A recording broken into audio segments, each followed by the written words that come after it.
I want to do one more example of looking at populations, parameters, samples, and statistics, and something that's becoming increasingly important in higher education, which is how long it's taking students to actually graduate.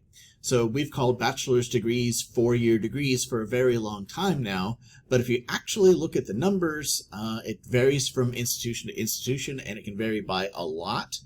But on average, people are finishing in more like 5 years to get their bachelor's degree that we keep calling a 4-year degree. Okay, so anyway, so that's what we're going to be looking at is we're going to be gathering names of all students that that have graduated with a bachelor's degree from this college in the past 5 years.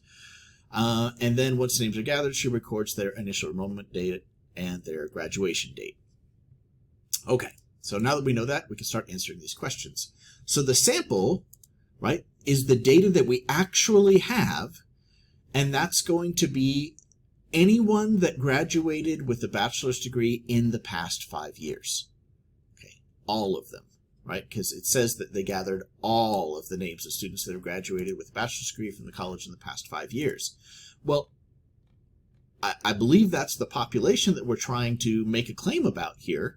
And so this is going to end up actually being a census.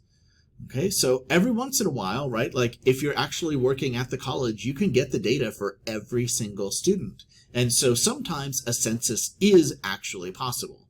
It's generally not possible at like a country size population, but when you've got a more limited population and you're actually just recording that data for every individual anyway, you can actually get these censuses. So that's what that is. This sample of everyone that graduated in the past 5 years is also a census. So what's our statistic? Now that's got to be some number that was calculated from the sample. All right, and it says after subtracting the graduation enrollment date, she finds an average of 5.1 years. So this average of 5.1 is our statistic, right? It was calculated from our sample.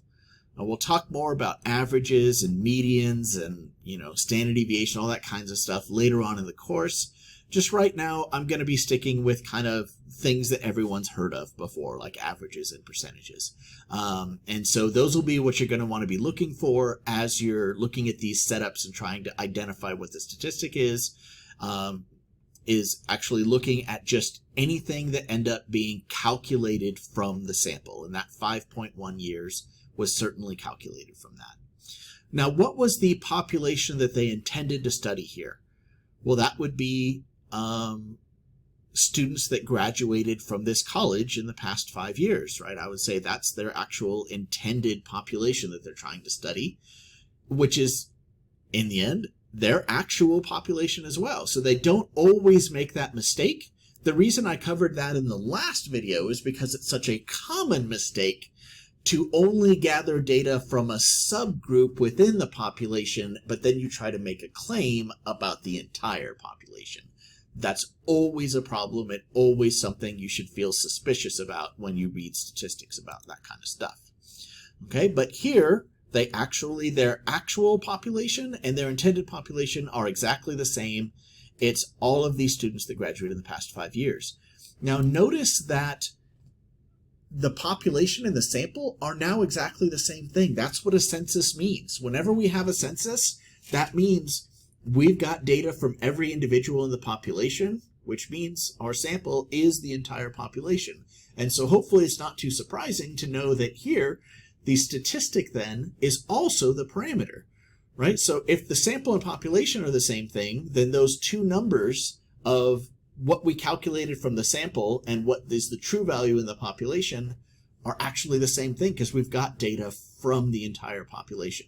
So that 5.1 years is the average time taken to graduate is the same for both of those. So, maybe if I were forced to write this down on an exam, I would say, the time taken, the statistic would be the time taken to graduate within our sample. And the parameter would be the time taken to graduate among all students over the past 5 years.